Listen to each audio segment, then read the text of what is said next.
kita masuk ke dalam sesi presentasi yang akan disampaikan langsung oleh Bapak Sigit Kusumawijaya. Untuk itu, waktu dan tempat kami persilahkan. Terima kasih. Ya, terima kasih Bu Monica. Selamat sore semuanya. Assalamualaikum warahmatullahi wabarakatuh. Terima kasih buat Andrea Bank University sudah mengundang saya mungkin untuk kita sama-sama berbagi ya. Jadi, semoga ini juga uh, apa kita nanti bisa saling berdiskusi. Jadi nggak hanya satu arah. Mungkin nanti kita kalau memang ada pertanyaan atau masukan nanti kita bisa saling bisa saling berbagi lah di sini ya. Oke, ini saya karena untuk menyingkat waktu ya, kita juga mungkin beberapa ada yang menjelang berbuka puasa. Saya coba share screen ya. Sebentar.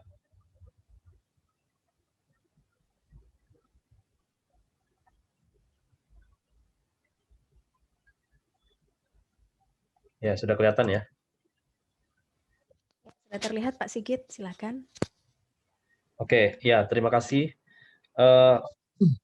Pada sore kali ini saya akan membawakan topik tentang sustainable architecture towards healthy living. Jadi ini kaitannya dengan tema besarnya yaitu tentang thinking green ya.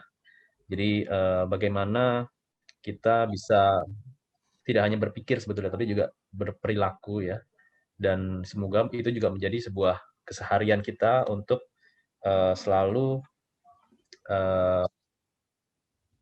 segala sesuatunya kita harus memikirkan tentang jadi tidak hanya bersifat atau berpusat kepada egosentris manusia.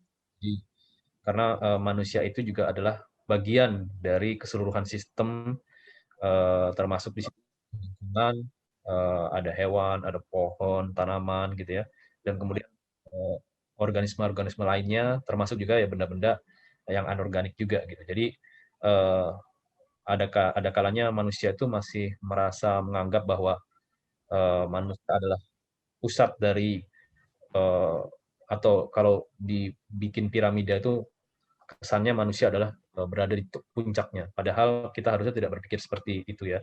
Jadi kita sebaiknya lebih berpikir ekosentris ya, bukan egosentris ya. Jadi manusia adalah bagian. Jadi bukan manusia adalah pusatnya atau pemuncak piramida. Jadi karena di sini adalah tentang arsitektur, jadi kaitannya adalah bagaimana arsitektur yang green ya, yang hijau, yang ramah lingkungan, dan pasti kaitannya juga untuk keberlanjutan ya, sustainability ya, untuk menuju kepada kehidupan yang lebih sehat ya. Terutama juga kita sekarang sedang mengalami yang namanya pandemi ini gitu. Nah, ini mungkin di bagian depan ini ada sebuah karya yang sedang konstruksi ya. Semoga bisa ya segera selesai gitu ya. Mungkin nanti akan saya coba jelaskan ya bagaimana karya ini ada kaitannya atau juga kita menerapkan konsep-konsep green di hampir keseluruhan elemennya gitu. Jadi tidak hanya material, tapi juga bagaimana tata ruang dan lain-lain. Oke, di bagian awal saya akan kasih sebuah ice breaking dulu.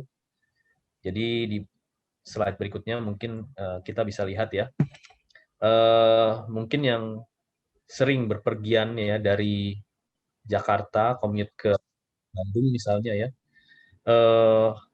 Itu biasanya tapi kalau ini hanya bisa dilihat kalau naik kereta ya.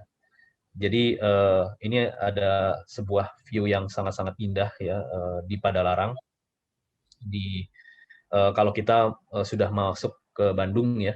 Soalnya kalau sekarang naik mobil lewat jalan tol ya Cipularang mungkin nggak akan melihat ini. Susah gitu karena banyak barrier di jalan tolnya gitu. Nah, apa yang ingin saya coba ceritakan di sini yaitu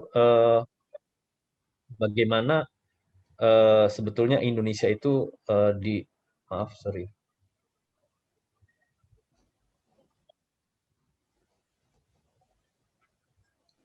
Oke, saya ulangi deh.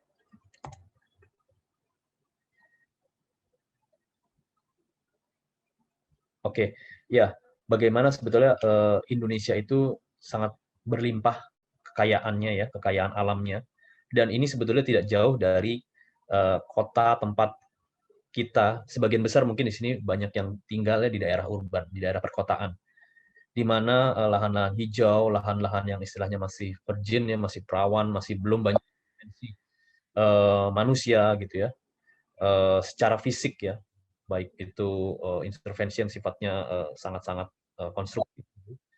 Uh, di mana ini mungkin disebutnya sebagai saujana ya. Saujana itu ya ada kekayaan alam ya yang sangat-sangat natural gitu.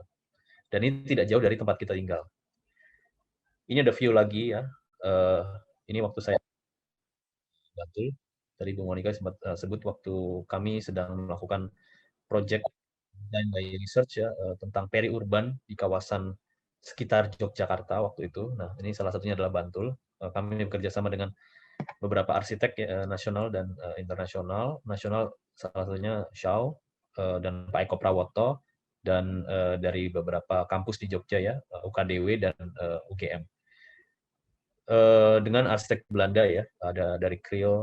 Dan ini intinya kami waktu itu melakukan riset tentang kawasan di peri-urban. Peri-urban itu sebelum menyentuh pada area rural atau area pedesaan. Jadi bagaimana kita lihat di sini, kalau tadi mungkin view-nya lebih kepada bird eye view ya, mungkin yang tadi di Padalarang, walaupun saya motonya dari kereta gitu. Tapi ini akan sekarang lebih kepada human eye view, kita bisa melihat ya ada sebuah desa mungkin disebut di sini yang masih sangat hijau ya, hamparan padinya, hamparan sawahnya sangat-sangat luas gitu ya. Kemudian di belakangnya juga ada hutan lokal yang juga masih sangat rimbun. Dan ini sebetulnya tidak hanya di tempat ini saja pastinya. Yang tadi saya bilang di banyak daerah di Indonesia masih mempunyai daerah-daerah yang sangat asli seperti ini. Nah, di slide berikutnya itu akan ada kontradiksi ya. Jadi mungkin sesuatu yang shocking, tapi mungkin buat kita jadinya jadi biasa saja gitu karena melihat fenomena ini sudah banyak terjadi.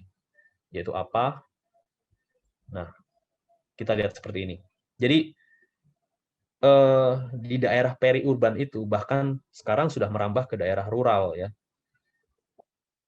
Mereka mendapatkan tantangan ya, tantangan seperti ini gitu. Tidak hanya mereka sih sebetulnya, kita juga pasti terlibat di sini ya.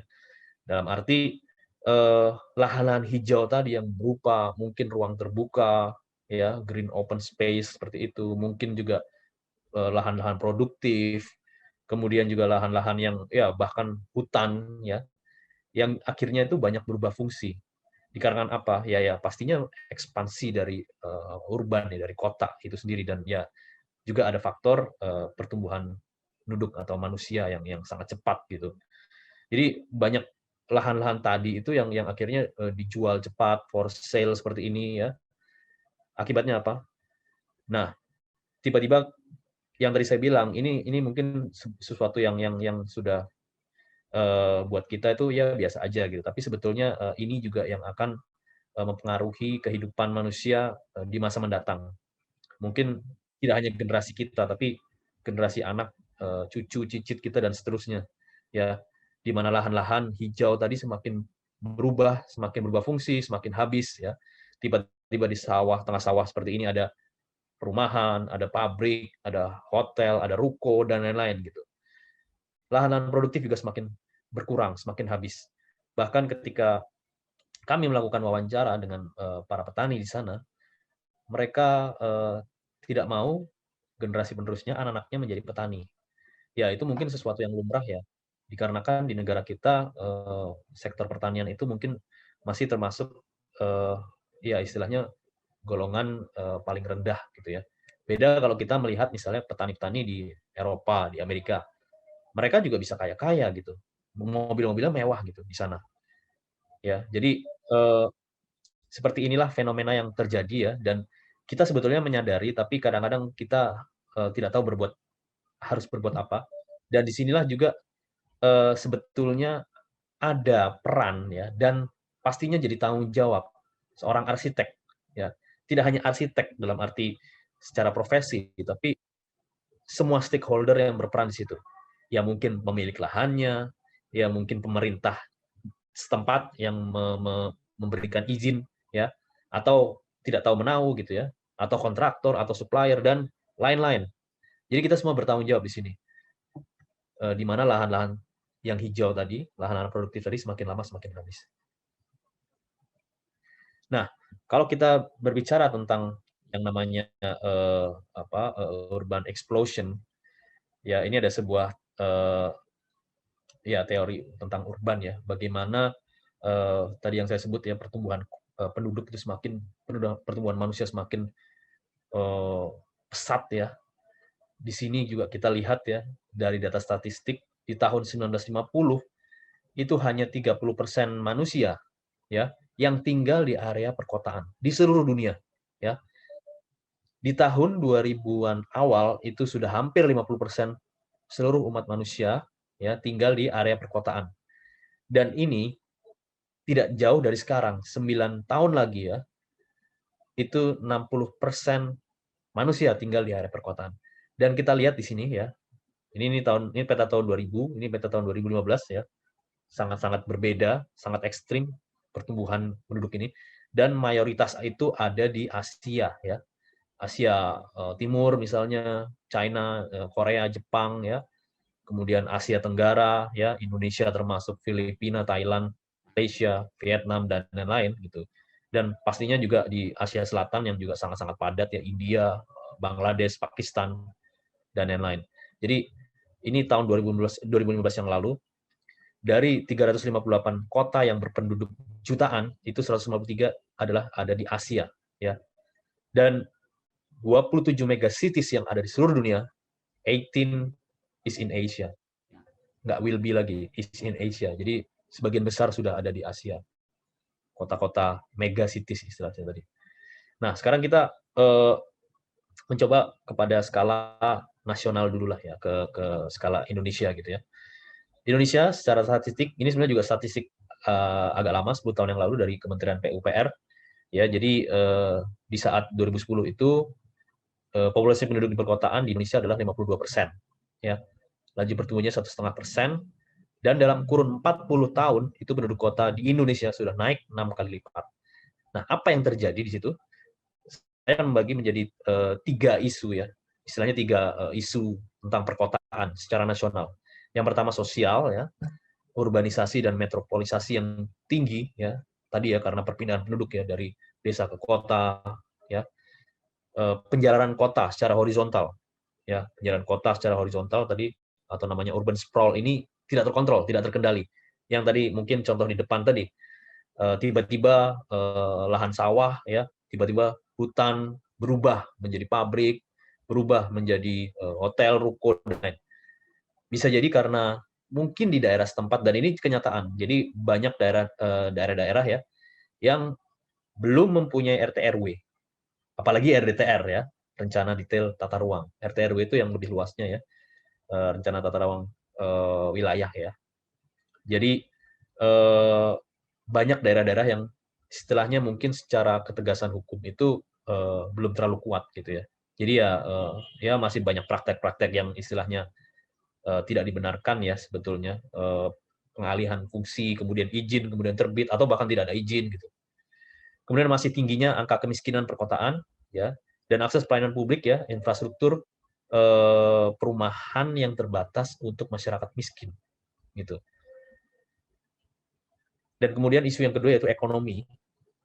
Pertumbuhan ekonomi ini belum merata, masih terkonsentrasi di kota-kota metropolitan dan besar. Walaupun Pak Presiden mempunyai program Nawacita ya, jadi tidak hanya centralized, terpusat di kota, tapi dengan program Nawacitanya membangun dari pinggiran ya, dari area luar gitu, bahkan dari desa juga. Jadi decentralized, lebih terdesentralisasi gitu. Tingkat kompetisi terhadap kota-kota dunia. Ya kita tahu kota-kota di Indonesia pun juga saling bersaing dengan tidak hanya secara internal kota-kota lain di Indonesia, tapi kota-kota dunia juga ya. Misalnya Jakarta dengan Bangkok, dengan Hanoi, Kuala Lumpur. Kalau Singapura kita mungkin sudah ketinggalan ya, dan lain-lain gitu ya. Ini lelehan yang semakin tinggi. Nah, ini juga masih sih penyakit di atau ya apa ya, mungkin sebuah masalah yang masih sering terjadi di negara kita ya. Mempersulit pengadaan lahan untuk kepentingan mudik. Kita tahu aja kalau misalnya membangun jalan tol atau mungkin apa infrastruktur lainnya ya, rel kereta api atau apa gitu. Pasti yang sulit itu pembebasan lahan kan. Walaupun Bapak Presiden sudah mempunyai perpres ya, bisa langsung ke pengadilan gitu. Ya, jadi ini nilai-nilai lahan semakin tinggi ya. Nah, ini juga yang mempengaruhi kenapa akhirnya orang-orang istilahnya itu mencari lahan, mencari tanah untuk membangun rumah karena mindset di orang Indonesia tuh masih tetap pengen punya rumah yang landed ya, yang di atas tanah bukan di istilahnya yang bertingkat gitu, apartemen atau rusun dan lain-lain. Jadi mereka masih tetap pengen punya rumah di atas tanah dan mencari yang affordable, yang mereka mampu, apalagi yang maksudnya yang ekonomi kelas menengah ke bawah dan baru berkeluarga ya, pasti mereka mencari di pinggiran kota yang masih bahkan di luar kota ya, yang masih sangat murah ya.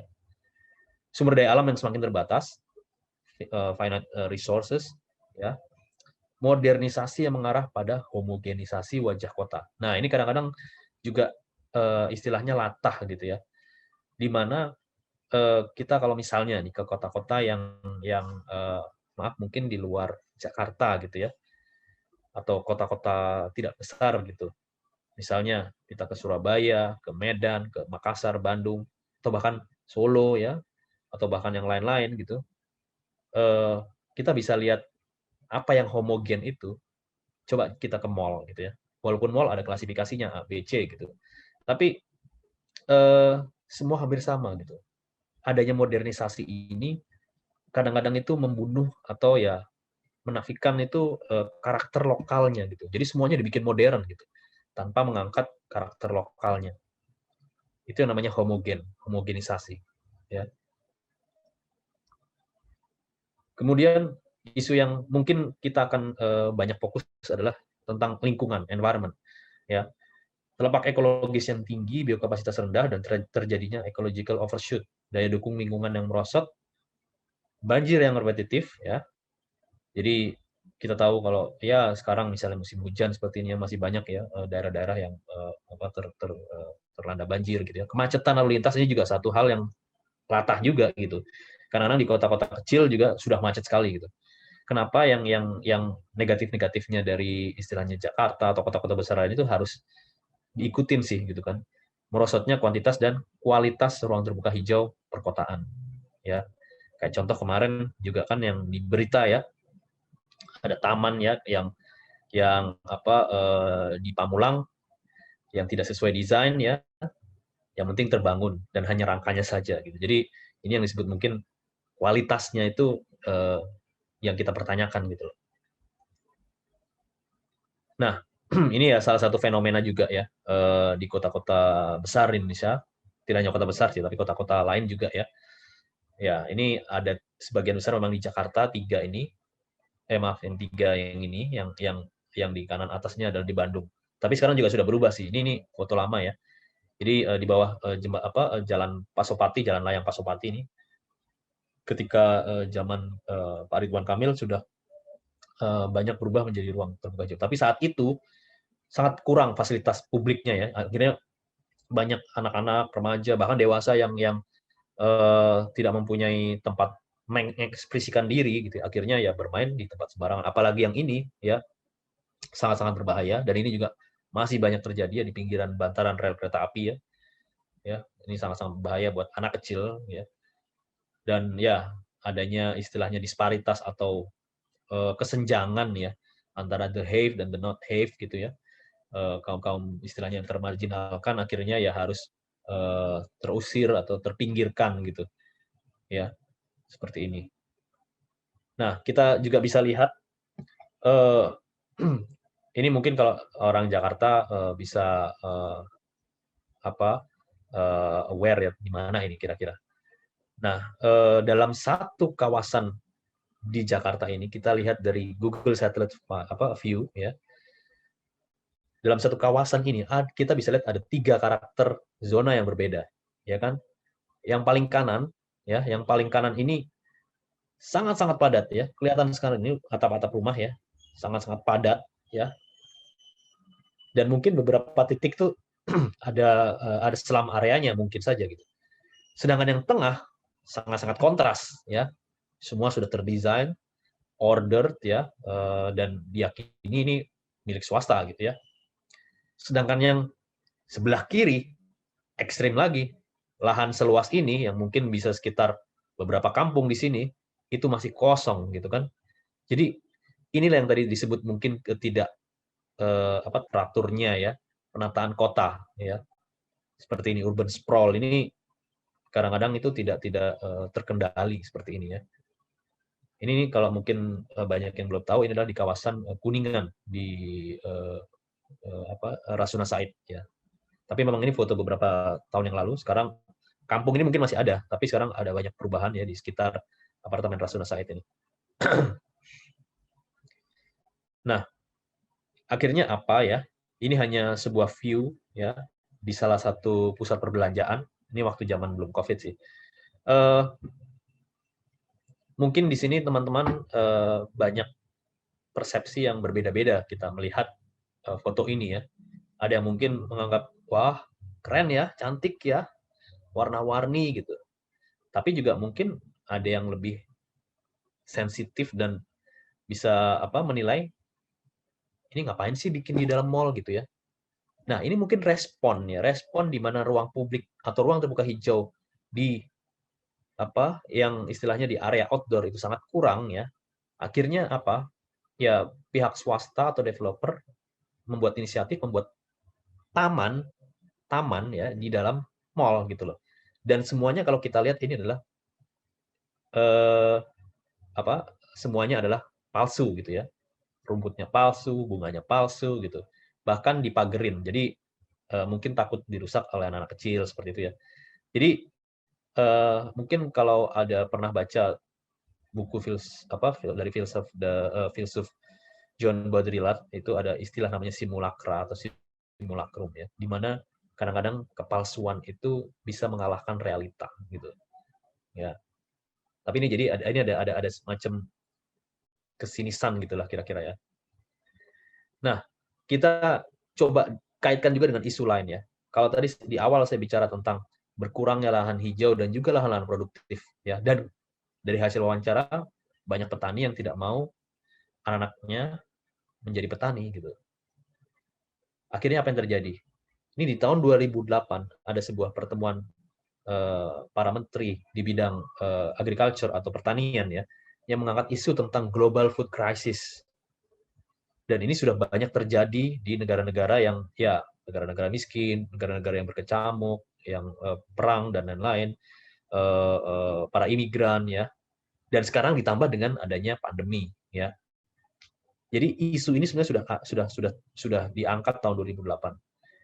Jadi kalau kita lihat beberapa negara yang harga kebutuhan pokoknya, khususnya tentang wheat, ya gandum atau rice ya, yang naik ya di tahun 2010-2011. Kalau kita lihat nih, Indonesia itu warna merah, artinya apa? Over 30% increase. Jadi naik harga pangan itu sangat-sangat naik gitu. Jadi rising food prices dari tahun 2005 sampai 2007 ini ada wheat, gandum, soya, kacang kedelai ya, rice, beras, dan juga jagung itu sangat-sangat ekstrim. Kaitannya dengan apa tadi yang tadi saya sebut ya di sebelumnya gitu ya. Lahan pertanian itu semakin berkurang gitu.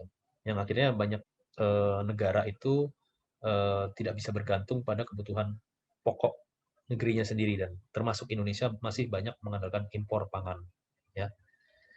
Nah, apa yang bisa kita lakukan ya sebagai arsitek, atau mungkin di sini sebagian besar banyak mahasiswa arsitektur ya, dengan isu-isu tadi, permasalahan tadi gitu.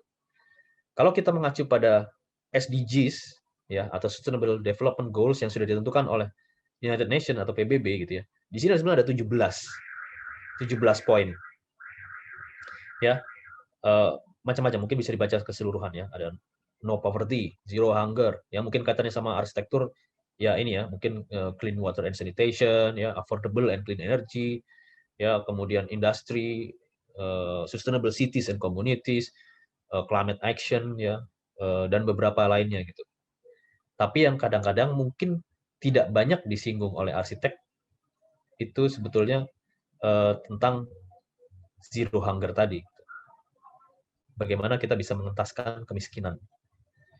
Kalau kita berbicara tentang sustainable design, ya ini lebih ke teori aja. Saya tidak akan membahas ini lebih jauh. Mungkin di kuliah kalian masing-masing akan dibahas ya. Itu banyak faktor ya. Renewable energy atau energi yang terbarukan seperti solar panel, kemudian kadang-kadang ada bahkan air bisa menjadi energi ya untuk bahan bakar dan lain-lain. Nilai-nilai ekologis ya, kemudian pasif strategis untuk desain-desain tertentu ya.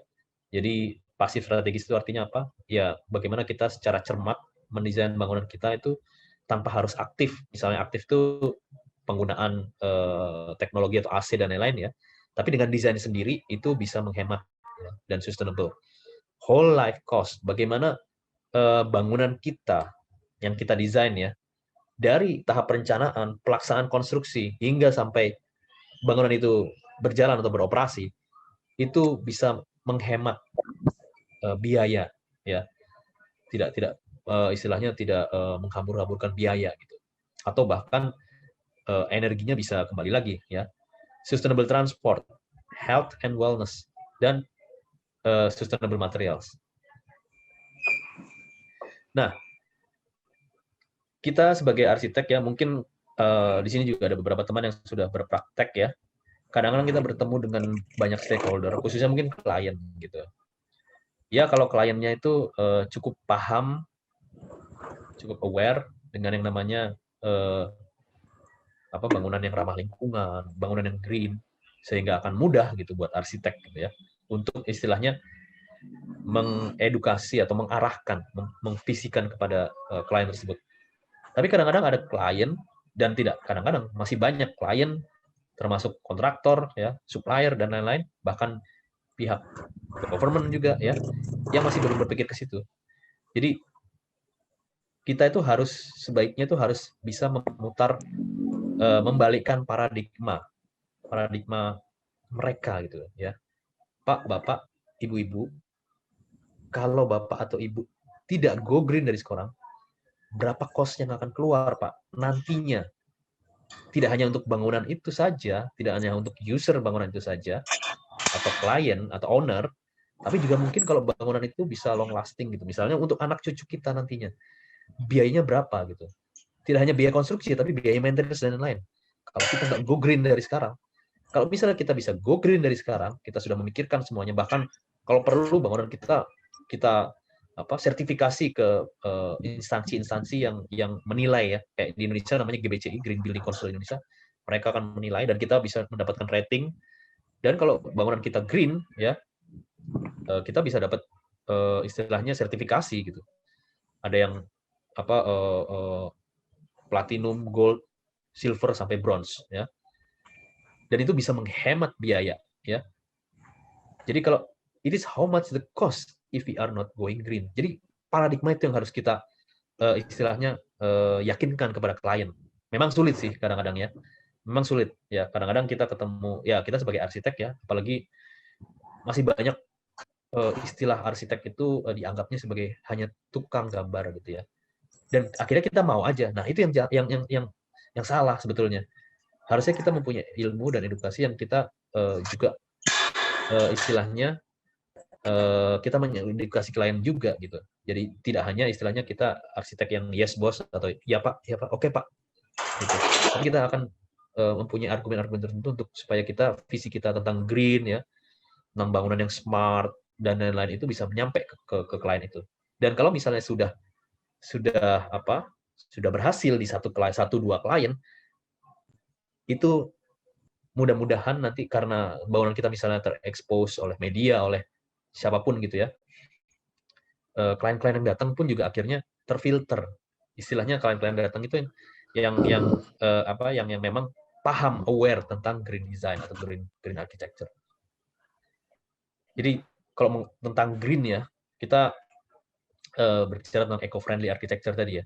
Green architecture is building performance driven, ya. Building performance driven, not a spatial performance, ya. Ini adalah contoh bangunan yang menarik ya di Yokohama, sebuah pelabuhan yang sangat-sangat hybrid dengan ruang publik gitu ya. Jadi ini adalah bangunan ferry ya, kapal ferry untuk kapal gitu ya. Di dalamnya ada terminalnya. Orang-orang yang mau naik kapal itu dia nunggu di bawah. Tapi di atasnya dan di istilahnya berandanya ini orang-orang itu orang yang tidak harus naik kapal atau orang publik itu bisa menikmati. Jadi setiap pagi atau sore itu sangat ramai biasanya ya menikmati Teluk Yokohama ini ya sampai ke atas-atasnya bahkan sloping ke apa bagian berandanya itu sangat-sangat smooth seperti itu. Nah, kita juga bisa istilahnya mengoptimalkan material ya dengan menggunakan bahan-bahan yang bisa di recycle ya. Ini contohnya Battle House ya karya Pak Ridwan Kamil, rumahnya beliau sebetulnya bukan rumah dinas ya, ini rumah pribadi ya, menggunakan botol-botol minuman energi lah gitu kira-kira dikumpulkan seperti ini ya. Ini beberapa juga contoh Pak Paulus Mintarga ya, ada kayu-kayu bekas yang disusun ya akhirnya menjadi fasad ya.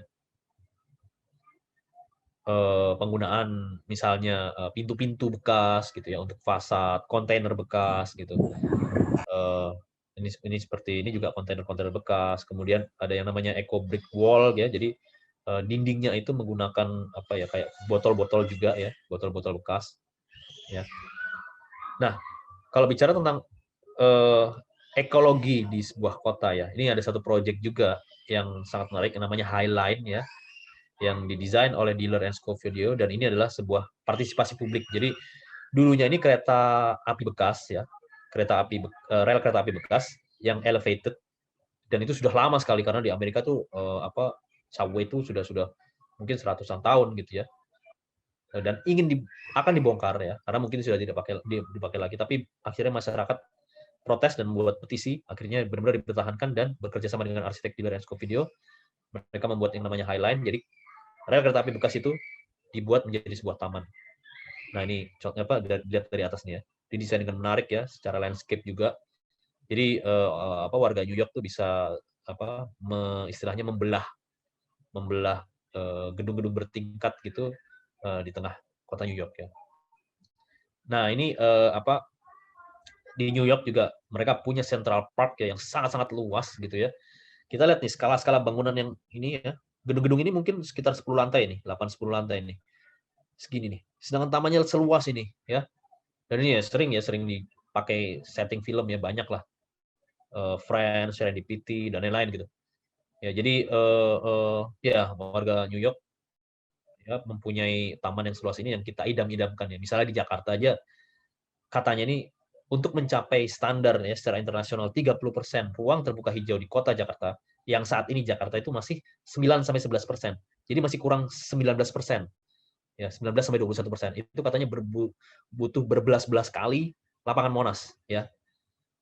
Nyarinya di mana gitu loh. Ya untuk mencapai itu, ya kan.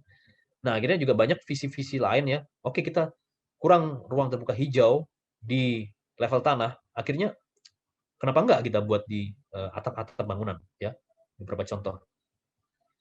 Dan ini juga ada sebuah inisiasi ya tentang urban farming ya, di mana memang kebanyakan ini sebuah gerakan komunitas, metodenya bottom up. Ya, ini salah satunya di New York ya, di Brooklyn Grange ya, mereka mengklaim bahwa mereka mempunyai area rooftop farming terbesar di dunia. Jadi semuanya ini tanaman-tanaman sayuran ini di atas gedung. Di Indonesia juga saya dengan teman-teman komunitas Indonesia Berkebun bareng Pak Ridwan Kamil juga dan ya teman-teman lain ya arsitek juga yang non arsitek juga kami menginisiasi namanya Indonesia Berkebun di tahun 2011 hingga sekarang ya.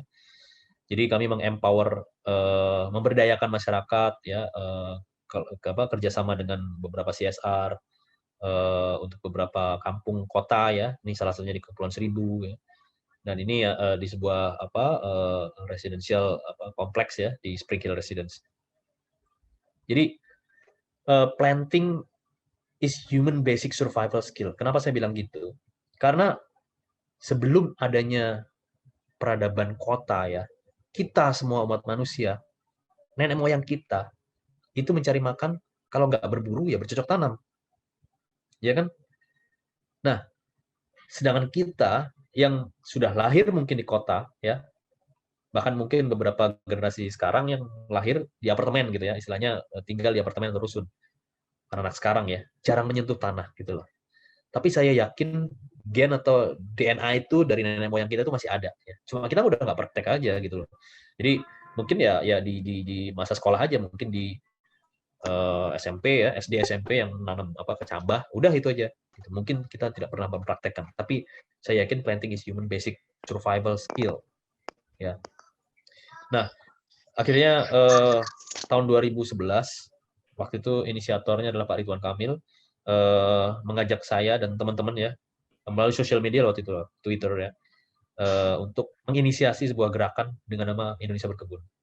Ini adalah capture apa historis buat kami ya, buat teman-teman Indonesia Berkebun. Nih kita lihat nih Oktober 2010 tanggal 5 Oktober 2010 Kang Emil ngajak setelah kita berdiskusi tentang urban farming di saat itu di Twitter ya, dia ngajak teman-teman, oke kita kopdar yuk gitu.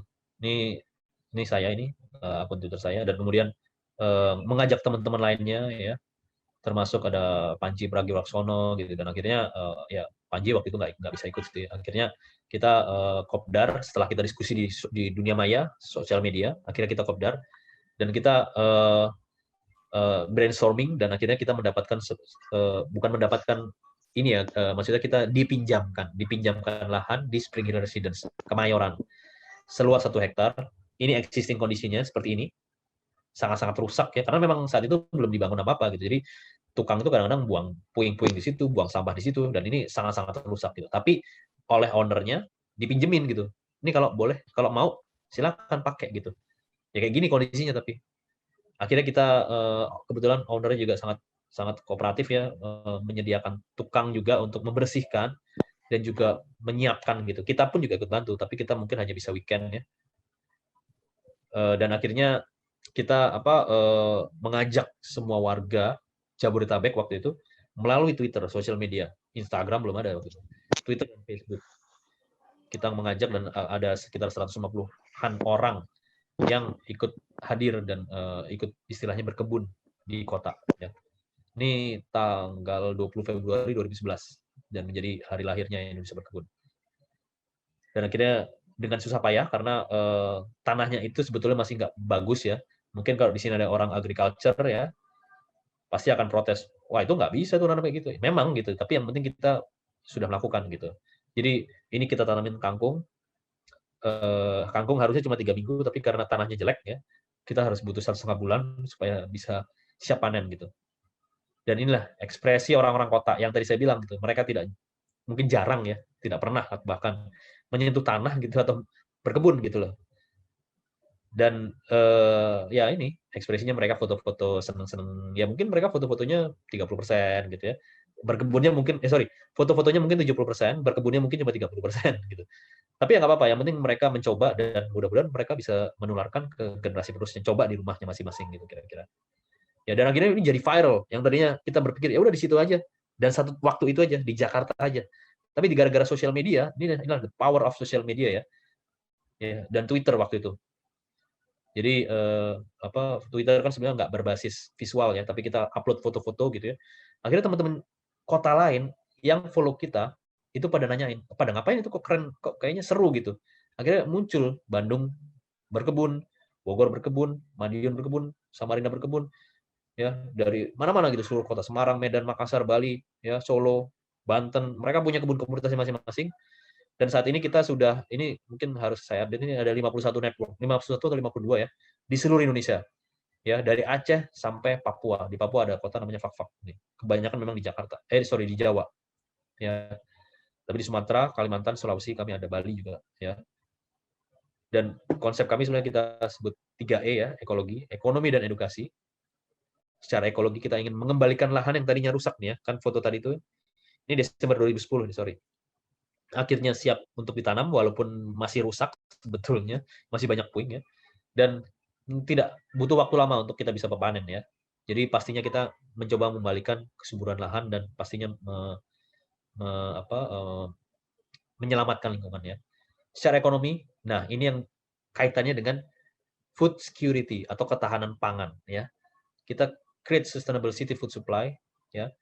Dan inilah warga itu bisa menanam tanaman sendiri, grow your own food. Ya.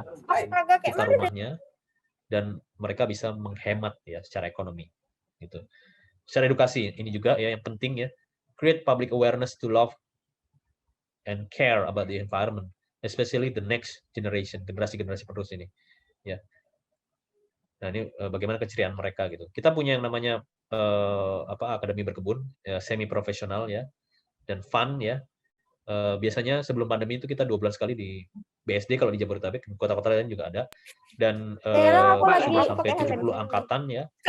Kalau sekarang pandemi kita online ya.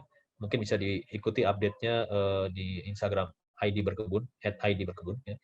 Nah, ini ya. Jadi ini lagi-lagi nih ekspresi orang kota. Ini setelah akademi berkebun biasanya kita langsung panen dan mereka senangnya di sini di kebun foto-foto gitu ya. Botanical study outside the classroom ya. Buat anak kecil tadi ini lagi-lagi mereka bisa belajar tentang botani, tentang tanaman gitu ya. Dan it's fun buat mereka gitu. Jadi mempraktekkan langsung gitu. Dan bebaskan mereka untuk bermain di alam. Kan ada slogan sebuah produk sabun ya. Kotor itu baik kok gitu. Jadi kita berkotor-kotor ya aja gitu buat mereka ya untuk melatih sensorik dan motorik mereka gitu. Nah, ini kaitannya lagi nih dengan kondisi saat ini ya. Ini kita tahu apa yang kami lakukan itu sebetulnya 10 tahun yang lalu gitu. Sedangkan sekarang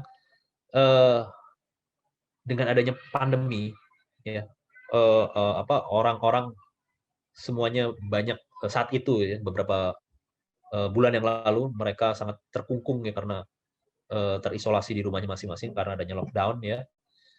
Jadi akhirnya manusia mungkin akhirnya secara kreatif bagaimana nih supaya saya bisa menghemat ya dan tidak perlu membeli sayuran gitu karena juga beli sayuran kan jadinya online gitu loh saat itu ya.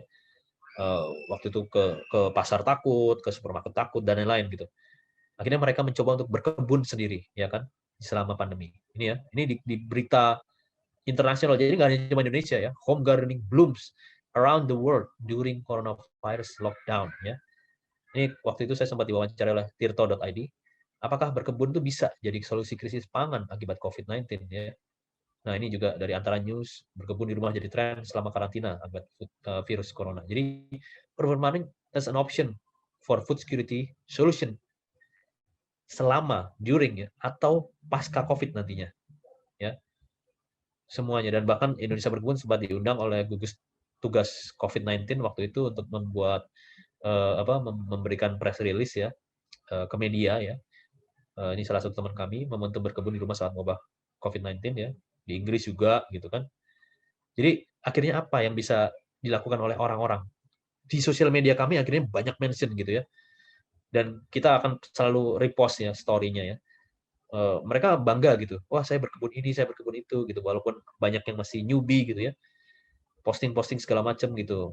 Panen bekicot lah apa gitu kan. Cabe gitu. Dan ini sampai sekarang itu mention itu sangat deras gitu dan kita repost untuk memotivasi yang lain juga gitu ya. Ada yang composting, belajar composting dan lain-lain gitu ya. Nah, ini nih kalau berkebun ya kita bisa pakai barang-barang segala macam kalau mau kreatif ya, do it yourself gitu. Bahkan pakaian dalam juga bisa gitu kan kira-kira. Ya, di rumah juga bisa menggunakan istilahnya metode vertikultur seperti ini, botol-botol bekas ya. Alat-alat bekas juga keranjang atau kerat botol gitu. Nah, sekarang kembali lagi nih. Apa kaitannya ya green architecture yang saya pribadi, kantor kami pribadi mencoba untuk kombinasikan dengan urban farming tadi gitu. Tapi di sini masih banyak isu yang istilahnya kadang-kadang masih kita hadapi ya di Indonesia gitu kira-kira. Apa aja gitu. Jadi masih menganggap teknologinya itu mahal untuk green ya. Aduh mahal Pak gitu. Ya udah saya mau cari yang murah aja gitu kan kadang-kadang ya kadang-kadang nggak juga. Sebetulnya kita bisa invest di awal mungkin sedikit ya lebih besar ya.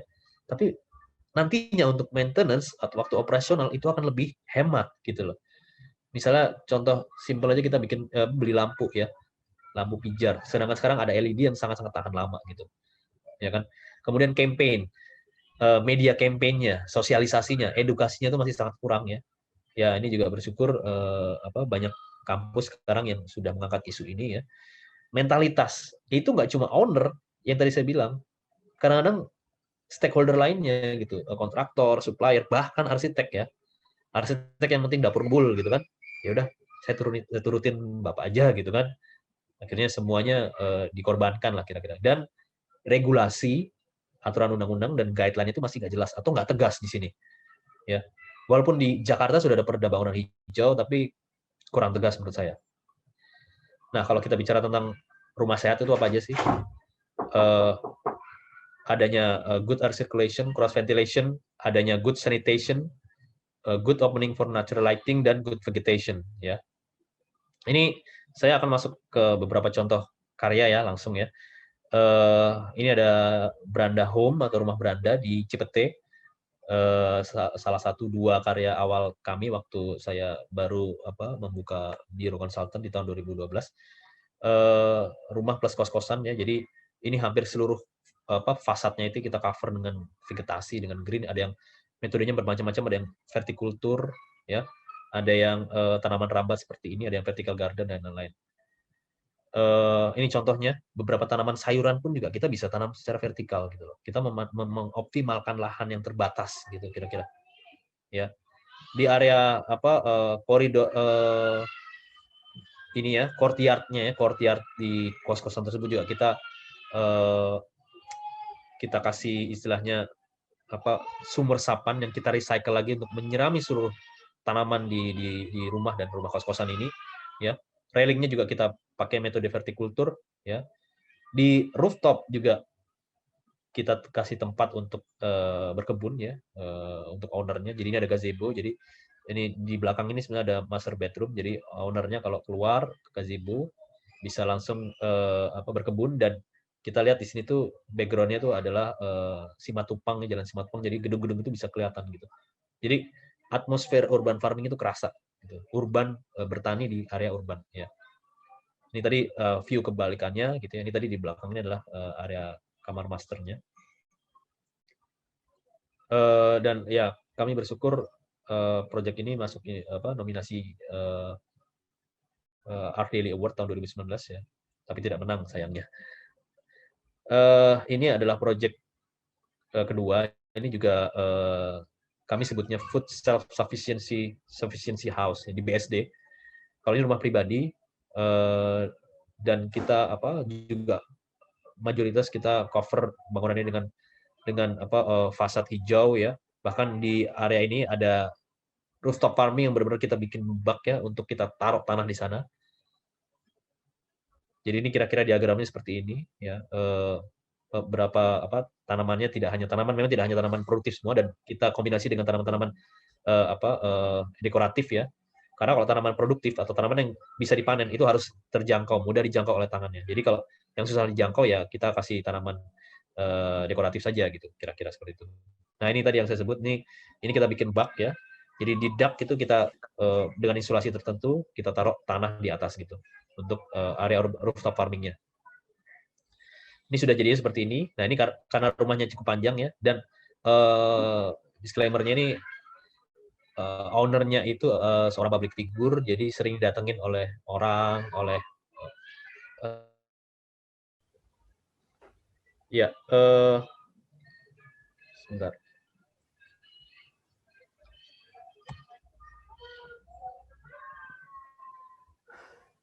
Ini tadi lanjut lagi ya. Ini adalah area rooftop farming-nya tadi yang kita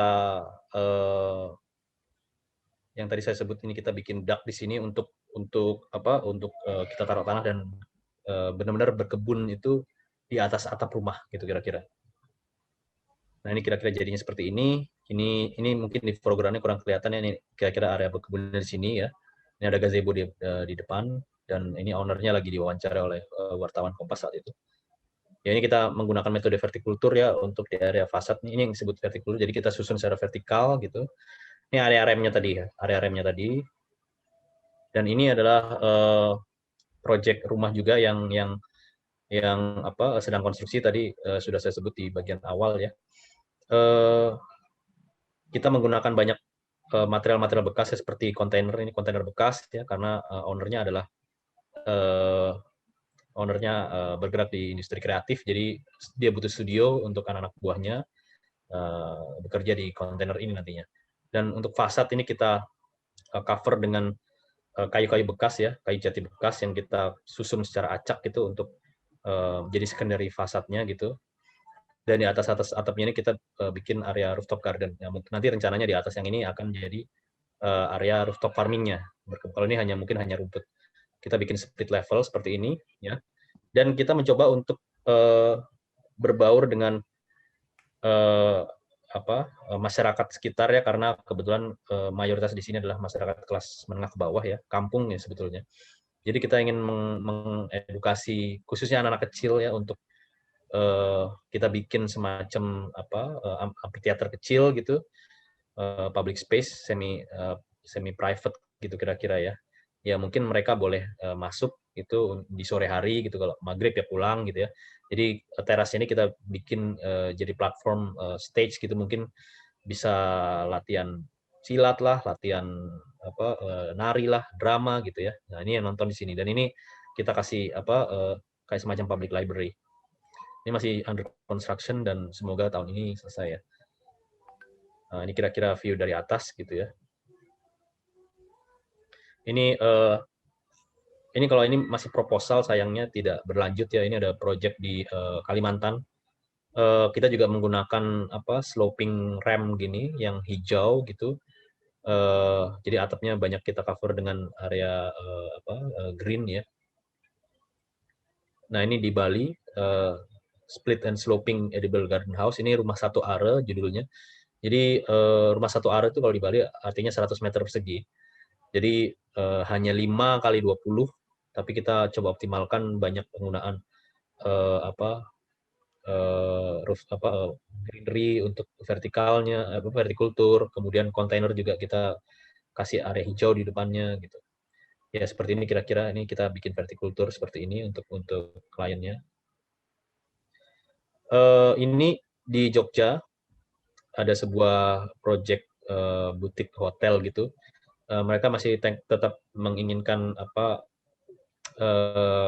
konsep joglo untuk di fasadnya ya, tapi juga pengen ada area farmingnya juga untuk komunitas ya, komunitas Jogja Berkebun, untuk mereka berkebun di hotel ini gitu. Dan kita menggunakan ini area berkebunnya ya di atas ini, dan kita menggunakan unit kamarnya juga menggunakan kontainer nih. Dan ada co-working space-nya seperti ini gitu kira-kira. Ini adalah project sebuah restoran dan culinary hub ya di puncak ya. Jadi restoran ini atapnya itu kita kasih slope ini, orang bisa naik ke atas gitu ya, di atas atapnya itu, dan sampai puncak di atas ini. Nah, ini kita cover dengan banyak green ya, green roof gitu kira-kira. Dan ini ada retail lainnya. Jadi ada restoran main tenant-nya sama ada tenant-tenant lainnya gitu. Ini sayembara ya, sayembara UKI Universitas Kristen Indonesia di Cawang, dan kami masuk 5 besar waktu itu. Jadi UKI mau merevitalisasi kampusnya yang di Cawang itu, karena mereka siap-siap untuk istilahnya punya core bisnis ya, karena kan di sekitar sini akan jadi pusat transit baru itu ya, di Cawang ya. LRT akan berpusat di situ. Jadi di bagian depan ini mereka mencoba untuk melakukan bisnis gitu, seperti kami usulkan di situ ada hotel dan apartemen, office juga, dan ada chapelnya, dan area retail di sini. Sedangkan di kampusnya itu akan fokus di belakang sini gitu. Kira-kira seperti itu. Nah, ini kira-kira office-nya, ini chapelnya di atas, ini ada area retailnya gitu. Nah, kalau ini mungkin memang bukan di area urban, tapi kita mencoba untuk mengangkat kearifan lokal ya, local wisdom-nya. Jadi ini adalah resort di Ijen Banyuwangi ya. Kita banyak menggunakan unit-unit villanya itu menggunakan rumah osing, joglo osing ya, dan beberapa area seperti sawah dan area kebunnya itu ada kolam retensi kita pertahankan gitu. Nah, seperti ini kalau ada kolam retensi kita pertahankan, ada sawah kita pertahankan, kita coba bikin infinity pool, restoran dan lain-lain gitu. Nah, ini adalah proyek pemerintah ya, RPetra waktu zaman Pak Ahok dan Pak Jarot ya. Saat itu memang mereka mempunyai program RPetra, Ruang Publik Terpadu Ramah Anak, dan kami mendapatkan semacam guideline ya, program ruangnya untuk kita bisa mendesain keseluruhan RPetra itu dengan program ruang yang sama, walaupun bentuknya beda-beda di masing-masing arsitek, karena di sini yang terlibat ada banyak arsitek, Arkonin, ya, Yori Antar atau HP, kemudian Andra Matin, kemudian Abodai, Nataneka, Hadi Prana, dan lain-lain gitu. Jadi ini tadi mungkin yang bisa sedikit kami sumbangkan menjawab untuk atau merespon ya, di mana masih banyak warga kota Jakarta sangat-sangat kurang ruang publik ya, dan akhirnya RPetra ini sudah tersebar di hampir 300 titik di Jakarta dan Kepulauan Seribu gitu, dan ya akhirnya banyak warga yang sudah memanfaatkan area RPetra ini. Jadi karena ada shelternya ya untuk mereka berkumpul di sini gitu. Kita bikin 2 prototipe waktu itu, ada yang pakai atap lana ya, sama atap yang satu arah ini ya. Kita tim saya terlibat dalam total 40 RPetra ya, 40 titik RPetra, 13 di tahun 2016 dan 27 di tahun 2017 di hampir seluruh Jakarta gitu. Masing-masing lokasinya pasti berbeda-beda luasannya, tapi bangunan semuanya sama. Harus ada, jadi program ruang yang jadi guideline itu harus ada amphitheater, harus ada ya ini shelternya tadi, harus ada public library-nya, harus ada kantor pengelolanya, toilet, ya toilet tuh laki-laki perempuan difabel juga gitu, pantry, bahkan ruang UMKM ya, UMKM untuk berjualan warga ya. Plus yang menarik untuk saya adalah diharuskan untuk mendesain atau mengalokasikan space untuk urban farming. Jadi ya kami bersyukur bahwa urban farming itu semua sudah tersebar di seluruh titik RPetra yang hampir 300 titik tadi gitu. Ini salah satunya ini di Islamic Center di Koja kalau nggak salah ya. Nah, ini yang tadi saya sebut, ini ada area urban farming yang memang kecil 3x2, tapi beberapa warga itu yang saya mendapatkan laporan ada banyak RPetra, beberapa RPetra yang warganya itu aktif sekali berkebun gitu. Jadi bahkan jadi hijau sekali gitu. Nggak hanya jadi dikasih area 3x2 itu mereka nggak cukup gitu. Bahkan mereka nanam hidroponik segala macam, dan itu buat saya karena sesuai visi saya ya sangat-sangat puas gitu ya, dan membanggakan lah gitu kira-kira. Dan ini tadi tuh buat anak-anak yang mohon maaf yang menengah ke bawah ya, yang mereka mungkin sebelumnya kurang ya ruang publik atau ruang terbuka yang mereka bisa bermain dengan bebas ya. Akhirnya dengan RPetra ini ya mereka bisa memanfaatkan dengan bebas dan gratis ya. Kalau mungkin sekarang ini, maksudnya di zaman ini kan kadang-kadang area ruang publik sangat kurang, akhirnya ya mungkin mereka mohon maaf kalau ke mall ya, taman-taman bermain yang berbayar ya di mall, mungkin mereka akan segan gitu untuk masuk ya. Tapi sekarang mereka dapat gratis, free, dan ya kita lihat aja gitu ekspresi mereka ini hanya untuk prosotan saja mereka sampai antri berapa anak gitu ya. Ini yang buat saya kadang-kadang bisa lumayan touching gitu, terharu gitu kira-kira. Nah, ini ada proyek terakhir mungkin ya.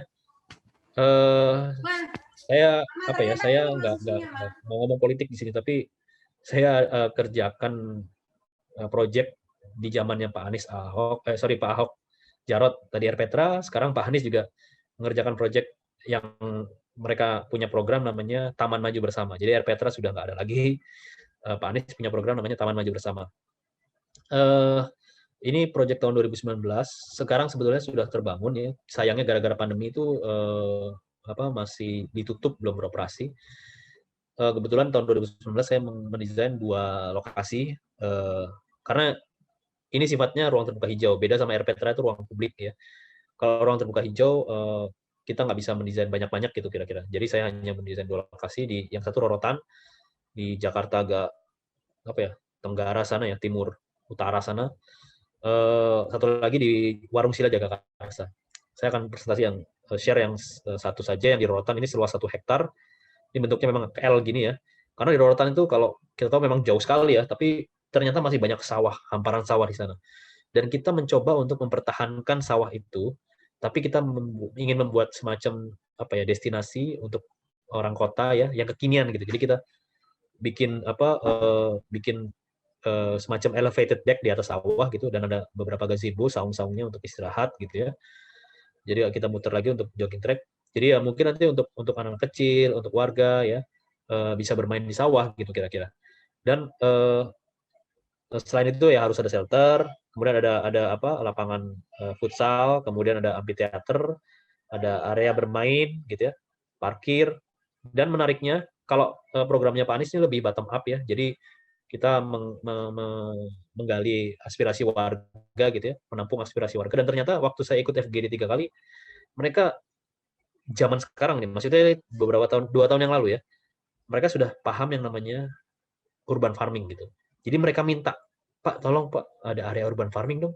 Saya waktu FGD itu juga kaget, wah, biasanya yang ikut FGD itu kan ya maaf yang ibu-ibu aja kebanyakan ya, ibu-ibu PKK gitu ya, kemudian Karang Taruna, karena bapak-bapaknya biasanya kerja gitu. Tapi mereka minta ada area urban farming gitu, dan itu buat saya wah keren juga gitu. Akhirnya saya desain area urban farmingnya di sini ya, mungkin nah ini kelihatan kira-kira. Ini area urban farmingnya, yang ini ada sawah apa existingnya ya, sawah existing kita bikin elevated aja, elevated deck gitu kira-kira. Ini area urban farming tadi. Ini sudah jadi, cuma ya fotonya mungkin belum saya share di sini, nanti kapan-kapan. Nah ini shelternya, sama ada amphitheaternya. Jadi shelter ini juga berfungsi untuk warga apa, menikmati lah kira-kira seperti itu, menikmati acara gitu ya, atau ya sedang rapat warga. Dan ini area bermain anaknya ya, ini area futsalnya tadi.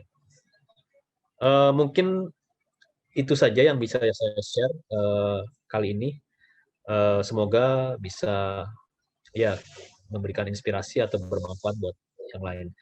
Jadi kita nanti mungkin bisa saling diskusi ya, atau kalau ada pertanyaan boleh ya. Saya juga pasti bisa banyak belajar dengan teman-teman yang lain di sini. Oke, terima kasih. Assalamualaikum warahmatullahi wabarakatuh. Saya kembalikan ke Ibu Monica. Terima kasih Pak Sigit atas paparan presentasinya. Sungguh sangat bermakna ya bagi kita, apalagi isu green architecture dan sustainable architecture akhir-akhir ini cukup santer untuk diangkat, mengingat keadaan dunia yang sudah tidak aman. COVID ini salah satu buktinya. Terima kasih atas paparannya sekali lagi. Sekarang kita masuk ke sesi Q&A. Sudah ada beberapa pertanyaan di kolom chat. Akan saya baca untuk pertanyaan yang pertama, yaitu dari Bapak Wisnu. Meminta tolong Pak Sigit untuk mengelaborate aplikasi Green Architecture di proyek Rumah Ruing dari Bapak Wisnu dari Tanri Abeng University. Silakan Pak Sigit. Tempat apa tadi? Maaf, mohon maaf, mengelaborasi apa? Aplikasi Green Architecture di Rumah Ruing, di proyek Rumah Ruing. Oh, oke. Iya. Ya. Mungkin singkat aja Pak, mengingat ini banyak pertanyaannya. Terima kasih Pak Sigit. Oke. Namanya sebenarnya Rumah Riung ya. Jadi dari bahasa Sunda Betawi gitu ya, ngariung gitu ya, atau meriung gitu. Jadi rumah tadi sebetulnya ingin kita jadikan tempat berkumpul ya. Karena yang tadi saya sebut ya, itu lokasinya ada di sebuah kampung di Jakarta, di Jagakarsa ya, di Jakarta Selatan. Dan kami mencoba untuk kita juga berbaur dengan masyarakat sekitar gitu. Jadi rumah itu akan terbuka untuk semua ya, semua orang gitu, khususnya mungkin anak-anak kecil, atau mungkin kalau malam hari atau hari libur tuh nanti orang dewasanya juga bisa memanfaatkan area, kita sebutnya semi private ya. Jadi itu area area private, tapi di waktu tertentu bisa untuk publik juga gitu. anak kecil bisa main di situ gitu. Kemudian warga juga bisa mungkin musyawarah atau ada rapat warga juga boleh di situ menggunakan amphitheater di depan rumah tadi gitu. Dan itu juga sebetulnya implementasi kami juga dengan konsep green ya. Green itu kan juga istilahnya tidak hanya dengan penggunaan material ya. Penggunaan material mungkin nanti akan saya jelaskan lagi. Cuma bagaimana kita bisa harmoni dengan warga sekitar ya, dengan lingkungan sekitar ya.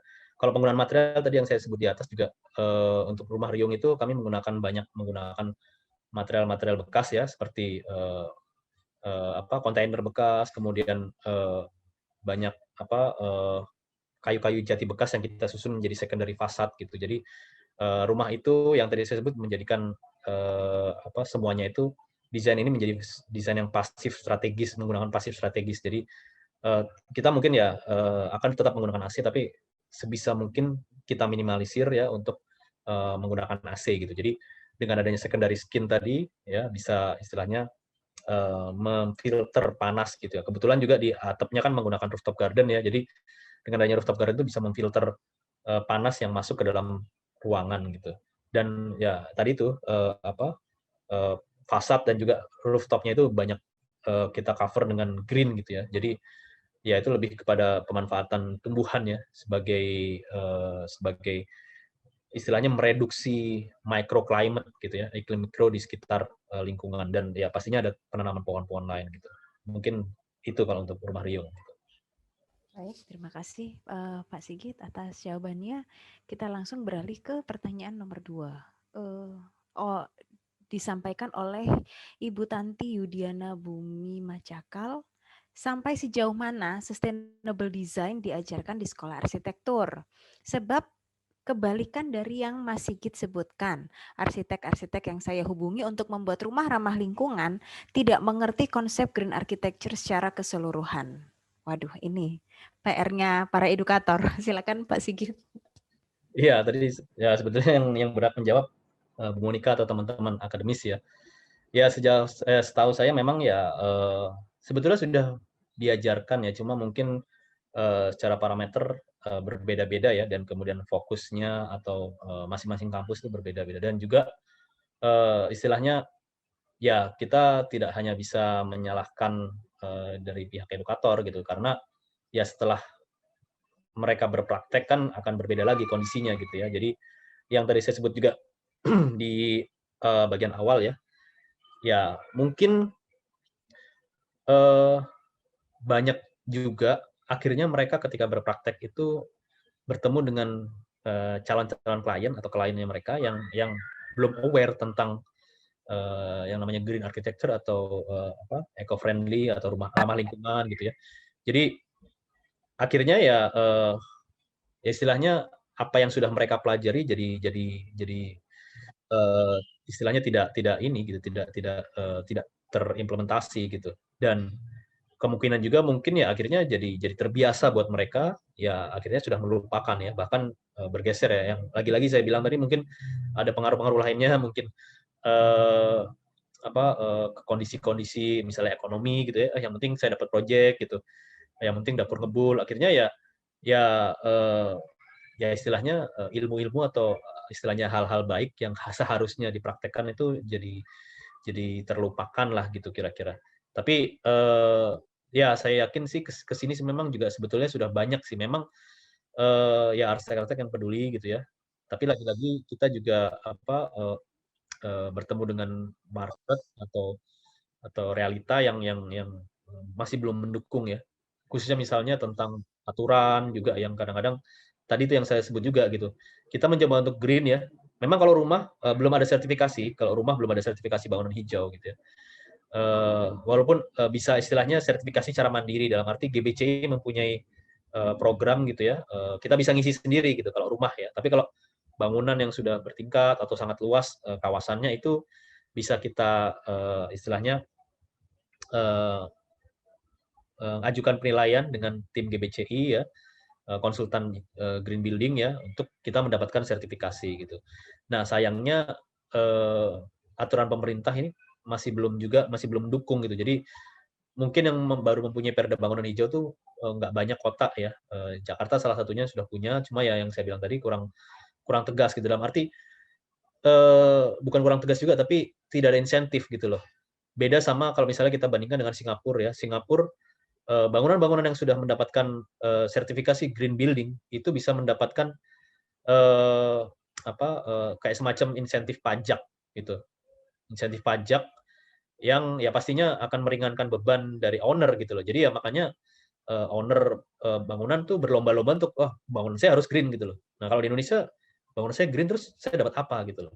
Jadi kadang-kadang aturan dan tadi itu insentif yang masih belum jelas gitu loh.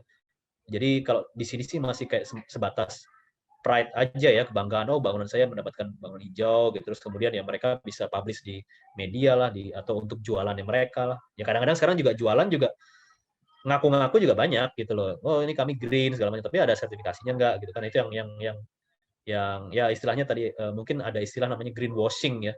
Di billboard-billboard kan sering tuh, "Oh, bangunan ini atau perumahan ini green," segala macam gitu. Nah, tapi bener-bener enggak gitu loh. Itu yang masih ini. Jadi, ya kalau menurut saya, semua pihak ya harus harus inilah ya, dari edukator, kemudian dari praktisi juga, dari pemerintah dan stakeholder lainnya termasuk klien gitu yang harus kita edukasi terus gitu. Kira-kira gitu. Baik, terima kasih Pak Sigit atas jawabannya yang sangat jelas terhadap pertanyaan nomor 2 tadi. Pertanyaan berikutnya dari Muhammad Alvin Wijaya Kusuma, Universitas Indraprasta, PGRI Jakarta. Bagaimana cara mengharmoniskan green architecture dengan modern architecture? Terima kasih. Ya sebetulnya banyak cara sih ya.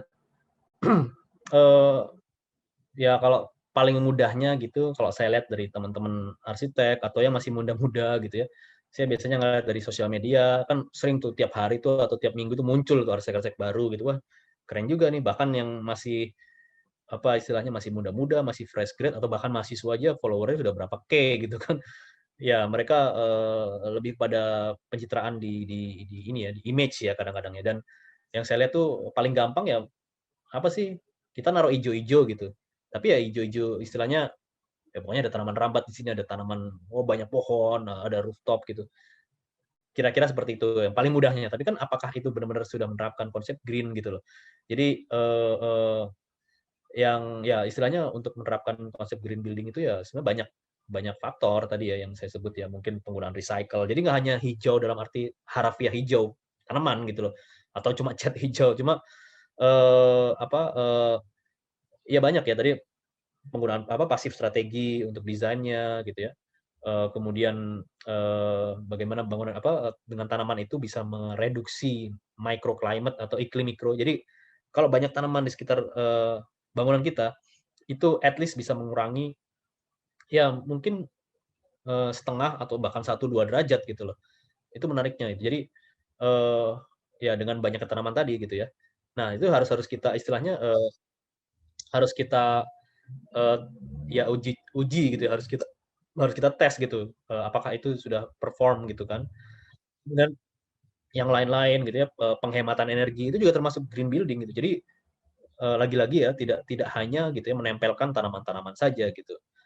Kalau dengan bangunan modern ya sebenarnya mudah sih, tadi yang saya sebut dengan pasif strategi ya. Ya maksudnya bentuk akan tetap modern gitu loh, bentuk akan tetap modern tapi ya dengan banyaknya tanaman, kemudian, penghematan energi, penggunaan secondary skin dan lain-lain gitu. Sebenarnya banyak sih, cara-caranya gitu. Terima kasih atas jawabannya Pak Sigit. Untuk pertanyaan dari Bapak Ali Mujahidin Universitas Pembangunan Pancabudi, mungkin ini mirip ya dengan pertanyaan sebelumnya, yaitu bangunan yang seperti apakah yang masuk ke kategori green dan seperti apa standarnya sehingga bangunan tersebut bisa dikatakan green. Sudah seperti yang dijawab oleh Pak Sigit sebelumnya bahwa sangat banyak cara yang bisa dilakukan untuk mengkondisikan bangunan agar ramah lingkungan sehingga kedepannya bisa menghemat biaya owner secara keseluruhan dari banyak faktor. Berikut juga sudah dipresentasikan oleh Pak Sigit dari presentasi sebelumnya tadi ya. Saya perhatikan. Mungkin langsung saya skip ke pertanyaan berikutnya karena jawabannya mirip ya Pak Ali. Dari Dania Eka Putri, Tantri Abeng University. Tentang awal-awal presentasi tadi yang membahas tentang kekayaan lahan hijau dan pertumbuhan penduduk. Manakah yang lebih penting, menyelamatkan hutan atau mementingkan keperluan manusia? Apakah solusi terbaiknya? Ya, silakan Pak Sigit. Ya, kalau menurut saya bisa dilakukan secara bersamaan gitu ya. Ya, istilahnya kita harus apa yang kita lakukan apapun itu ya, misalnya pemenuhan kebutuhan papan atau perumahan ya, rumah gitu ya untuk manusia atau masyarakat gitu ya. Itu tetap penting, tapi yang penting tuh bagaimana kita bisa bertanggung jawab gitu loh. Jadi apapun yang memang memang istilahnya diperbolehkan gitu ya. Misalnya ya ada memang lagi-lagi harus sesuai aturan gitu loh. Sesuai aturan misalnya kita membangun perumahan gitu di pinggiran kota gitu ya. Ya kita harus lihat aturan setempat gitu kan. Jadi kalau memang diizinkan gitu ya, ya nggak apa-apa. Berarti kita kita istilahnya boleh saja gitu membangun di situ gitu. Tapi kalau memang istilahnya jangan sampai ya kita melanggar gitu loh. Yang tadinya mungkin itu untuk lahan hijau, untuk area produktif ya lahan produktif, tiba-tiba ada rumah, ada perumahan, ada klaster, ada hotel, ada ruko gitu kan, itu sudah melanggar. Yang penting kan tadi saya bilang harus bertanggung jawab gitu. Kalau untuk ya lagi-lagi untuk penyelamatan lingkungan ya itu juga penting ya, tapi memang kan biasanya ada porsi-porsinya masing-masing gitu. Atau ya sebetulnya kalau misalnya eh, ya itu sebenarnya tugas pemerintah ya dalam arti untuk masyarakat misalnya kelas menengah ke bawah gitu ya yang memang belum mampu gitu ya untuk membeli lahan-lahan ya tanah-tanah yang bahkan di pinggiran kota gitu. Ya mereka misalnya memang harus harus tinggal di area pusat kota ya ya mungkin harus ada edukasi juga paradigma mengubah paradigma supaya supaya mereka istilahnya kita hidup lebih kompak gitu loh. Kompak itu bukan dalam arti maksudnya kompak ya. Ya mungkin kita biasakan untuk hidup secara urban itu dalam arti berbudaya kota ya mungkin harus tinggal di dan menghemat transportasi tinggal di area-area yang pusat dalam arti misalnya ya di apartemen seperti itu gitu. Jadi dan kalau saya melihat sih untuk generasi-generasi penerus ya misalnya milenial dan Gen Z nih ya itu sekarang buat mereka sudah tidak asing sih kalau misalnya harus tinggal di area-area apartemen seperti itu gitu. Jadi harus berimbang aja gitu karena mungkin kesadaran mereka lebih jauh ini kali ya, jauh lebih lebih ke depan gitu ya, di mana mereka mungkin juga aware tentang lingkungan dan ya mereka butuh untuk tempat tinggal yang dekat dengan tempat pekerjaannya, akhirnya mereka banyak yang memilih tinggal di apartemen gitu. Jadi tapi kalau misalnya lagi-lagi kalau harus terpaksa tinggal di luar ya untuk developer atau untuk ya calon calon pembeli rumah itu ya ya kita harus tahu aturannya gitu. Pembeli atau istilahnya yang mau membuat rumah gitu ya. Terus kemudian mereka konsultasi dengan arsitek ya. Arsiteknya ataupun ownernya ya harus tahu aturan-aturan di situ gitu dan harus bertanggung jawab lah kira-kira seperti itu. Baik, terima kasih Pak Sigit. Ini berikutnya ada pertanyaan dari salah satu dosen arsitektur Tantri Abeng. Kebetulan Tantri Abeng University konsep prodi arsitekturnya adalah sustainable architecture. Jadi lebih mengarah ke green architecture. Jadi sangat cocok dengan presentasi Pak Sigit kali ini. Pertanyaan nomor 1 adalah sejauh mana seorang calon arsitek harus mempunyai pengetahuan tentang tanaman? Yang kedua, apa saran atau tips bagi mahasiswa arsitektur dalam menerapkan konsep green pada rancangannya? Apa hal termudah dalam hal ini tanda kutip yang bisa dilakukan dalam mengaplikasikan itu? Terima kasih Pak Sigit, silakan. Ya, sebaiknya memang ya seorang arsitek tuh sebetulnya di disarankan atau bahkan diwajibkan sebetulnya ya untuk paham tentang ilmu segala macam gitu. Jadi tidak hanya tentang tanaman, tapi mungkin juga tentang hukum ya, hukum dalam arti tadi ya, aturan setempat di mana kita akan membangun, tentang kita harus belajar tentang budaya gitu ya. Kita harus belajar tentang ya ilmu-ilmu lingkungan dan lain-lain gitu.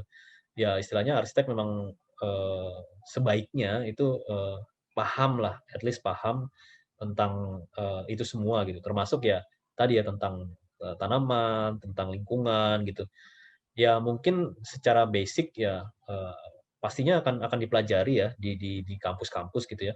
Tapi mungkin memang tidak detail dalam arti eh, ketika akhirnya mereka berpraktek itu pasti banyak hal-hal yang eh, istilahnya mereka harus tetap prioritas dan fokuskan gitu. Contohnya mungkin di saya pribadi gitu ya, di mana mungkin saat saya waktu lulus juga saya tidak paham sekali tentang tanaman gitu ya.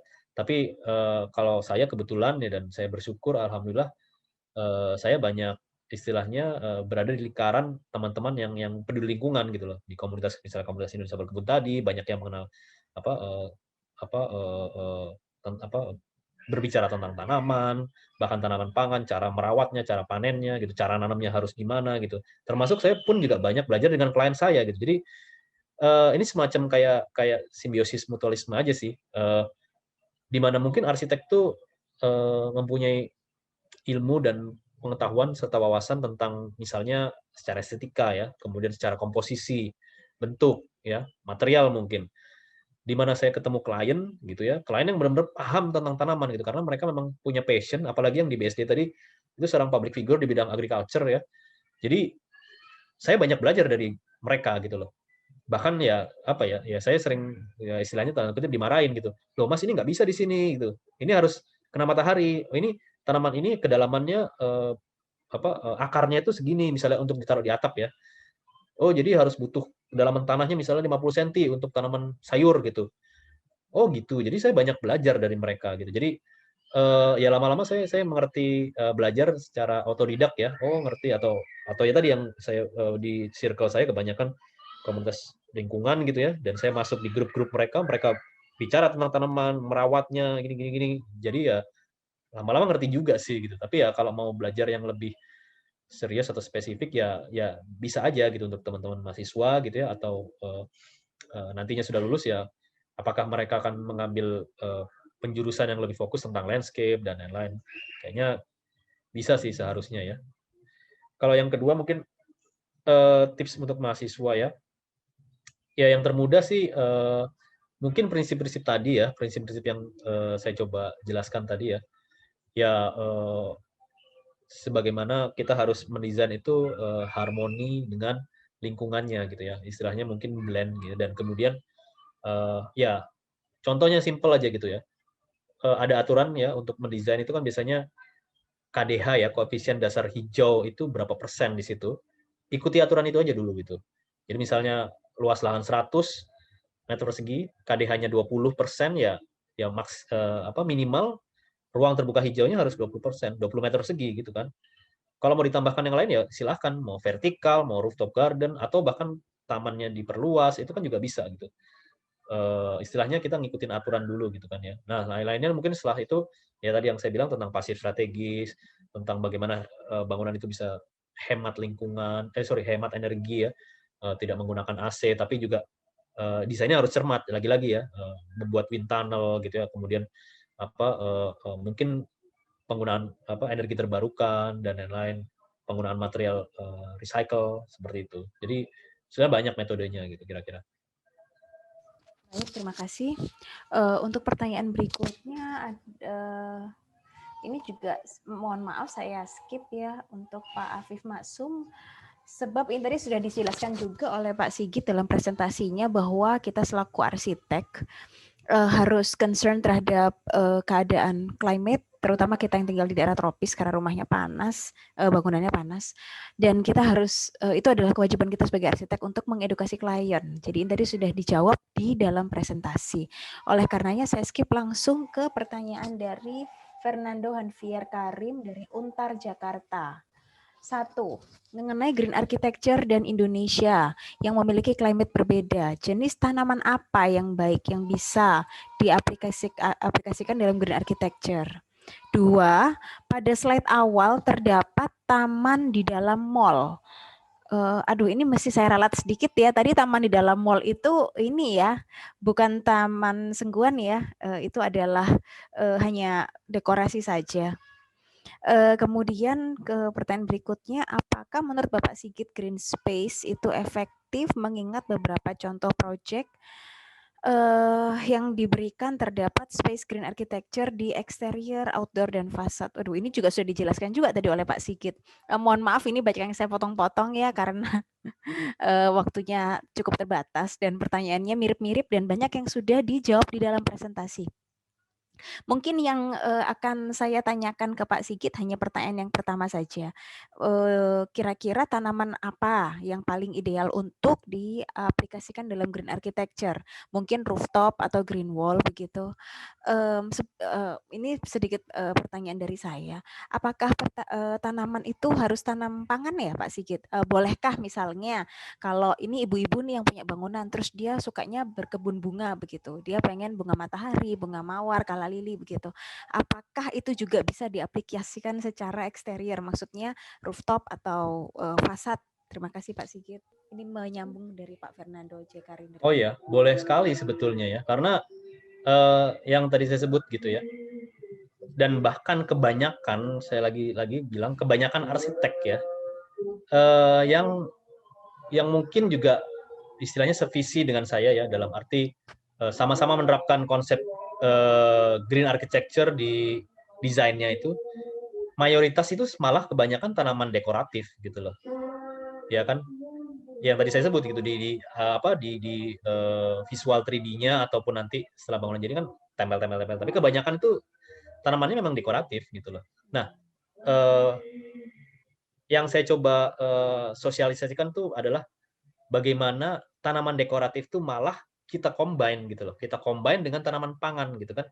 Nah, ini yang ada value plus nilai tambah gitu yang mungkin tidak dirasakan di tanaman dekoratif. Karena di tanaman dekoratif kan mungkin fungsinya oke sebagai estetika gitu kan.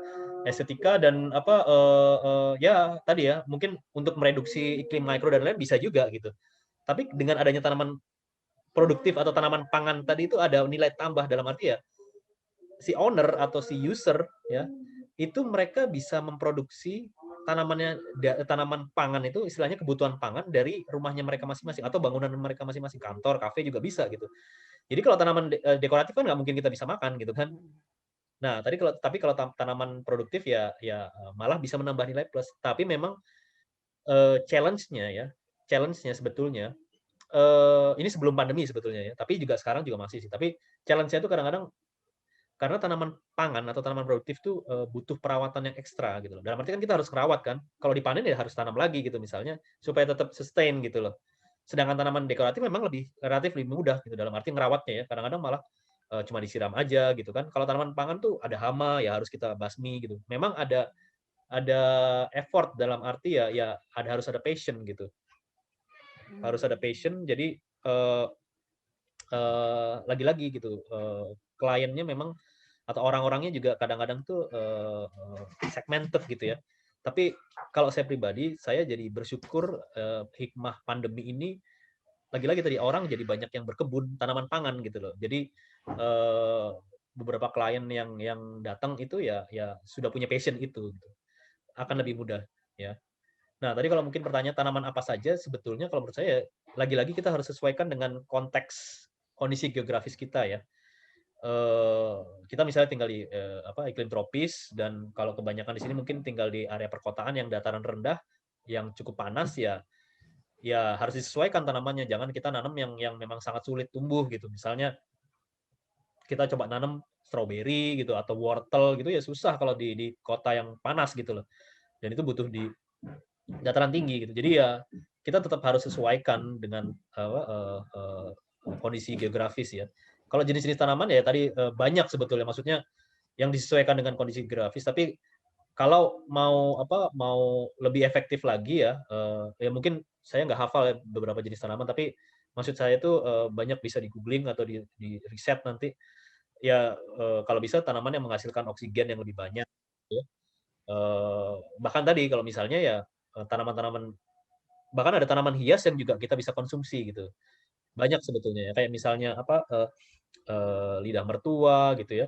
Itu kan juga bisa menghasilkan, apa, eee, oksigen yang banyak gitu ya. Bahkan ada yang bisa, bahkan bisa apa, menyerap polutan gitu, ya. Hmm. Lavender itu juga bisa, Hmm. seperti itu gitu. Jadi banyak sih sebetulnya. Baik Pak Sigit, terima kasih atas pencerahannya dan penjelasannya yang sangat jelas dan sangat detail terhadap pertanyaan-pertanyaan dari partisipan juga dalam presentasinya kali ini. Mungkin tadi adalah pertanyaan terakhir yang akan saya ajukan kepada Pak Sigit selaku presenter, sebab sudah jam 17.13 juga, sedikit lagi sudah akan menjelang jam buka puasa.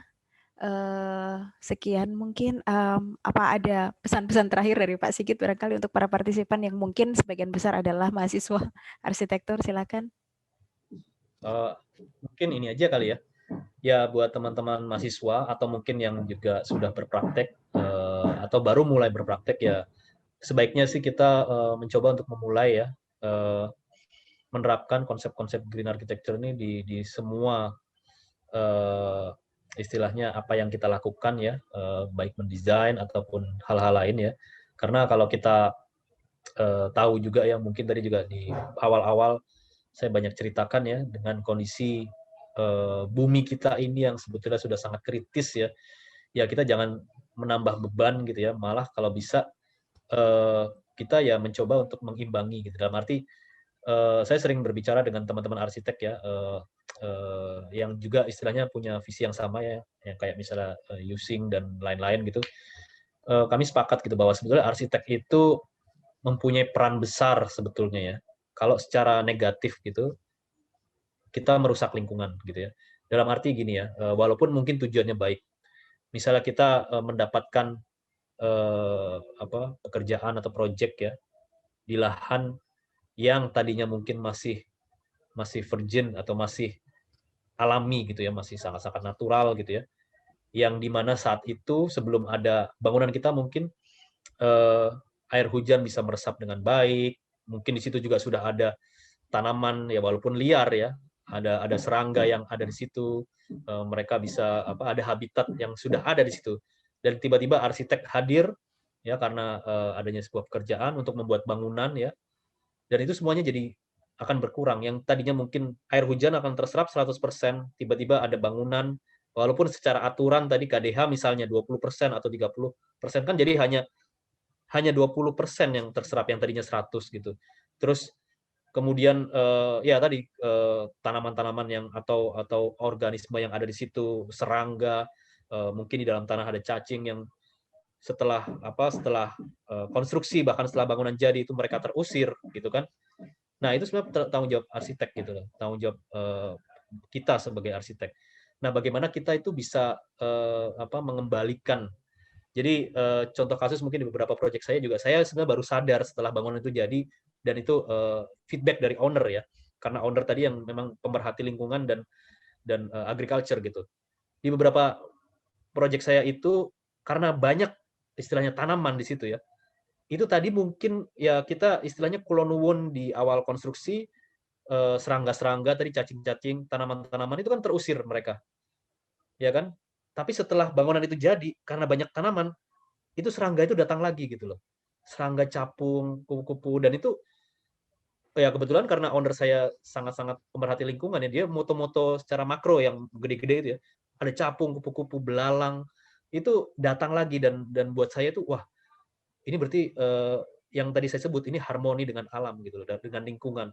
Di mana kita, apa, istilahnya setelah bangunan itu jadi kita mengembalikan lagi gitu, bahkan memperkaya kalau bisa, memperkaya lagi, habitat yang ada di situ gitu. Jadi ya bagaimana tugas arsitek itu bisa tadi ya, mengimbangi ya, jangan dalam arti kita mengeksploitasi lahan, ya akhirnya mereka, istilahnya manusia itu jadi kayak penguasa di puncak piramida dan organisme lain tuh harus makhluk hidup lain harus terusir lah gitu. Ini kan punya gue ini bangunan ini gitu loh, ini rumah gue, nyamuk segala macam nggak boleh masuk gitu kan.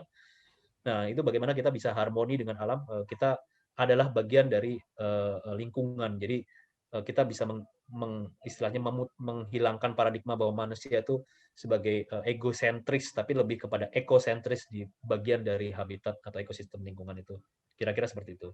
Baik. Terima kasih Pak Sigit atas masukan, paparan, dan inputnya, terutama bagi kawan-kawan mahasiswa arsitektur yang hadir di sini. Mungkin sekian saja. Saya kembalikan lagi ke Bapak Firman Syah Bahtiar. Silakan. Baik, terima kasih Bu Monik, terima kasih Pak Sigit atas sharingnya ya, luar biasa. Terima kasih juga kepada para partisipan. Hingga masa akhir ini masih cukup banyak yang tetap setia ya untuk menunggu sampai ke akhir acara. Jadi dengan ditutupnya sesi Q&A, pertanyaan dari Ibu Monik sebagai moderator, dan juga tadi pesan terakhir dari Pak Sigit kepada seluruh mahasiswa arsitektur dan juga mungkin seluruh partisipan yang masih berkesempatan hadir. Kami dari Prodi Arsitektur Tanri Abeng University mengucapkan terima kasih banyak. Sekali lagi mohon jangan lupa untuk mengisi form Google Form ya yang sudah di-sharing di kolom chat, karena itu akan jadi dasar bagi kami untuk mengirim e-sertifikatnya nanti. Kami akan kirim ke email Bapak, Ibu, Mas, Mbak sekalian yang berkesempatan hadir kali ini ya. Jadi sekali lagi terima kasih. Terima kasih semuanya atas partisipasinya. Terima kasih Pak Sigit, sekali lagi Bu Monika. Akhir kata kami dari Prodi Arsitektur Tanri Abeng University mengucapkan selamat berbuka puasa ya nanti bagi yang menjalankan, dan insya Allah mungkin di bulan depan kami juga akan menghadirkan sesi Arsilog lagi dengan tema maupun narasumber yang lain. Mudah-mudahan teman-teman semua juga masih bisa bergabung, jadi kita bisa sharing dan juga berbagi pengetahuan sama-sama. Terima kasih semuanya. Wassalamualaikum warahmatullahi wabarakatuh. Selamat sore semuanya. Terima kasih. Terima kasih Pak Sigit. Monika.